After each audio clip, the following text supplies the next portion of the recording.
The Toronto Blue Jays just pulled the trigger on a trade that has baseball Twitter absolutely losing its mind. And we are not talking about a casual roster tweak here, folks. This is a full-blown seismic shift that either catapults this team into World Series contention or becomes the cautionary tale that haunts the front office for years to come. JAYS Sanchez is now a Blue Jay, and Joey Lopero is packing his bags for Houston. One brings raw, jaw-dropping power. The other brings reliability and consistency. So why did Toronto make this move? And more importantly, is this genius-level chess or pure desperation? Stick around because we are about to break down every angle of this blockbuster deal, and trust me, you will want to hear what happens when we dive into the worst-case scenario. Before we get into the nitty-gritty details, quick favor. If you are loving what Baseball Networks brings to the table, smash that subscribe button. Over 92% of viewers watching this right now have not subscribed yet. It is free, takes 2 seconds, and it means the world to us. Did you hit it? Awesome. Thank you so much. Now let us get into the chaos. Picture this. The Blue Jays front office sitting in a war room, staring at spreadsheets, exit velocity charts, and Anthony Santander's medical reports. Santander just went under the knife for shoulder surgery, and he is not coming back anytime soon. Suddenly, there is a gaping hole in the lineup. Not just any hole, but a left-handed power bat-sized crater that could derail an entire season. Enter JAYS Sanchez, the big swinging outfielder from the Houston Astros who can absolutely obliterate a baseball when he connects. But here is where it gets spicy.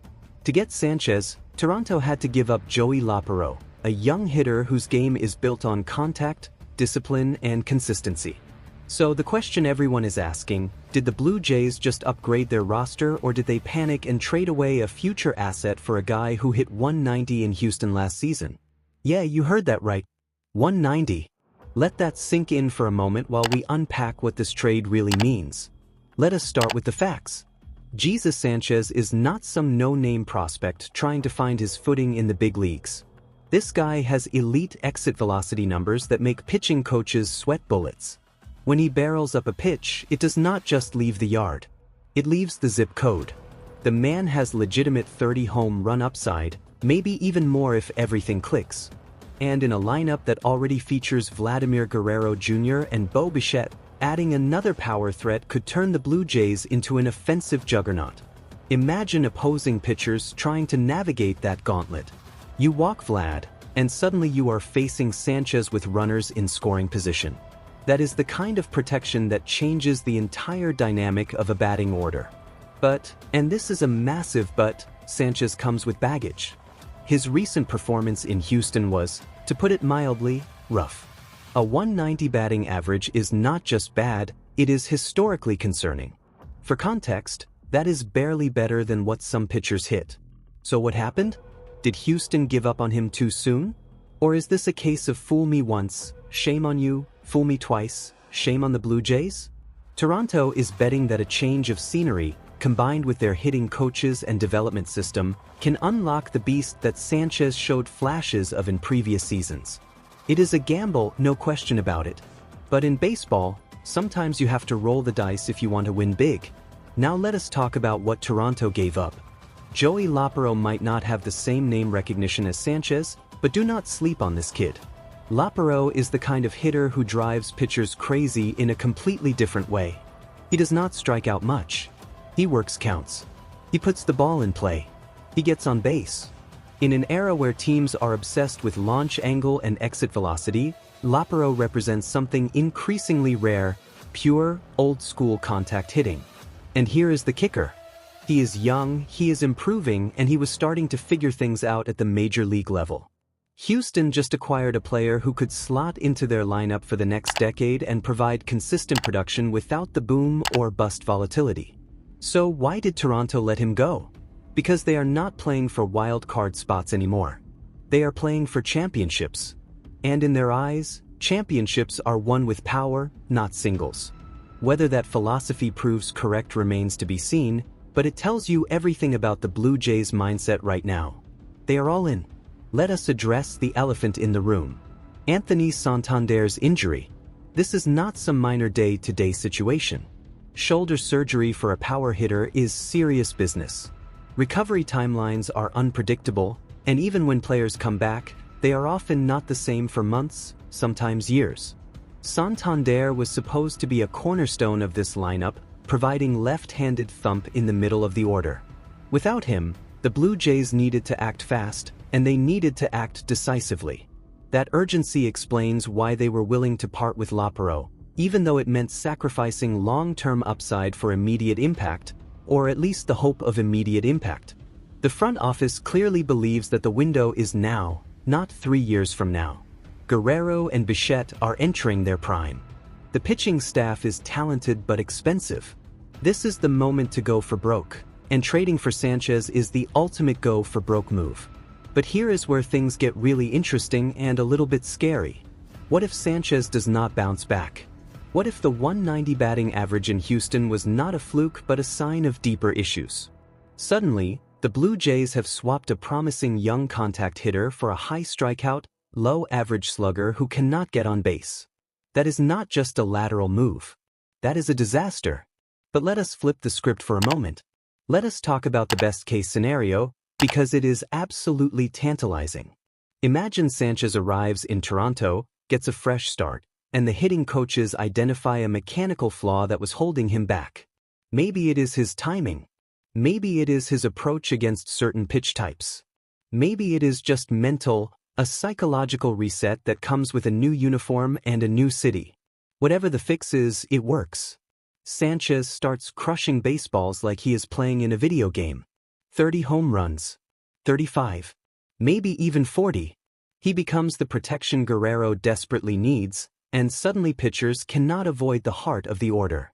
Opposing managers are forced to choose their poison. Pitch to Vlad and risk giving up a bomb to Sanchez, or pitch around Vlad and face Sanchez with runners on base. Either way, runs are scoring, and the Blue Jays offense becomes one of the most feared units in baseball. In this version of events, Ross Atkins and the front office look like absolute geniuses. They identified a buy low candidate, pulled the trigger at the perfect time, and unlocked a superstar talent that Houston gave up on too early. The Blue Jays make a deep playoff run, maybe even win the whole thing, and Sanchez becomes a folk hero in Toronto. That is the dream. That is what they are hoping for. But dreams and reality do not always align, especially in baseball. Let us zoom out for a second and look at the bigger picture. What does this trade say about the modern game of baseball? It says that teams value ceiling over floor. They would rather swing for the fences and miss than play it safe and settle for mediocrity. The Blue Jays could have stood pat, kept Laparo, and hoped for internal development to fill the void left by Santander. But that is not how championship teams are built anymore. You have to be willing to take risks, to make bold moves, to bet on upside even when it comes with significant downside. That is the new reality. And whether you love it or hate it, it is the world we are living in. The analytics revolution has not just changed how teams evaluate players. It has changed how they approach roster construction entirely. Power is king. Exit velocity is gospel. And if you are not hitting the ball hard, you are expendable, no matter how many singles you slap the other way. Joey Laparo is a casualty of that philosophy. A good player, maybe even a very good player, sacrificed on the altar of the long ball. But here is what makes this trade so fascinating from a strategic standpoint. The Blue Jays are not just betting on Sanchez's raw talent. They are betting on their own player development system. They are betting that their coaches can unlock something that Houston could not. And that confidence, whether justified or not, tells you everything about where this organization sees itself. They believe they are smarter, better equipped, more capable of maximizing talent than other teams. That is a bold statement to make, especially when the player in question just hit 190. But confidence is what separates contenders from pretenders. If you do not believe in your system, if you do not trust your coaches and analysts to turn things around, then you should not be making trades like this. The fact that Toronto pulled the trigger tells you they believe, deeply and fundamentally, that they can fix Jesus Sanchez. Time will tell if that belief is justified or delusional. Let us not forget the clubhouse dynamics either. Sanchez is walking into a locker room with established stars, high expectations, and a fan base that is already on edge. The pressure to perform is enormous. If he starts slow, the whispers will begin. Teammates will try to support him publicly, but privately, there will be frustration. Every at-bat becomes a referendum on whether the trade was worth it. And if the team is struggling, if they are hovering around 500 while Houston is thriving, the tension will be palpable. On the flip side, if Sanchez comes out swinging, if he immediately proves his worth, the entire narrative shifts. He becomes the hero who saved the season. The clubhouse rallies around him. The energy changes. That is the razor-thin margin between success and failure in a move like this. It is not just about statistics. It is about momentum, confidence, and the intangible factors that determine whether a team gels or falls apart. And then there is the long-term question. Even if Sanchez works out this season, what happens next? Is he a rental piece? A short-term fix for the Santander injury? Or is he part of the future? Toronto will have to make decisions about extensions, arbitration, and roster composition. If Sanchez becomes the player they hope he can be, keeping him long-term could be expensive.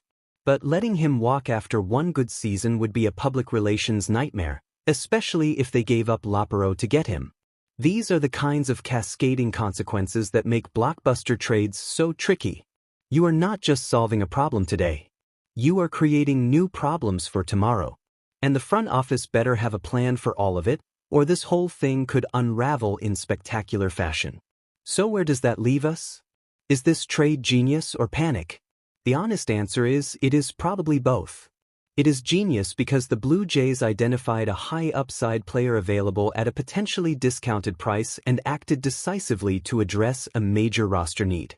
It is panic because they gave up a promising young hitter to do it, gambling that Sanchez's ceiling outweighs Laparo's reliability. In 6 months, we will know whether Toronto's front office looks like visionaries or fools. Whether JAYS Sanchez is launching moonshots in October or watching the playoffs from his couch. Whether Joey Laparo is just another role player or the one who got away. That is the beauty and the brutality of trades like this. There is no middle ground. It either works spectacularly or fails miserably. And right now, all we can do is watch, wait, and argue about it on the internet. One thing is certain. The Blue Jays are not playing it safe. They are swinging for the fences, both literally and figuratively. They have looked at their championship window and decided that cautious, incremental moves are not going to cut it. They need impact. They need power. They need JAYS Sanchez to be the player he can be, not the player he was in Houston. And if that bet pays off, if Sanchez rediscovers his stroke and becomes the middle-of-the-order force Toronto desperately needs, then this trade will be remembered as the move that changed everything. But if it does not, if Sanchez flounders while Laparo blossoms, then this could go down as one of the most regrettable decisions in recent Blue Jays history. No pressure, right? So there you have it, folks. The blockbuster trade that has everyone arguing. Genius or panic? Championship caliber move or franchise-altering mistake? Only time will tell. But one thing is for sure, the next few months are going to be absolutely wild. Make sure you are subscribed to Baseball Network so you do not miss a single update, reaction, or breakdown as this story unfolds. And drop a comment below. Are you Team Sanchez or Team Laparo? Do you love this trade or hate it? Let us know, because this debate is far from over. Thanks for watching, and we will see you in the next one.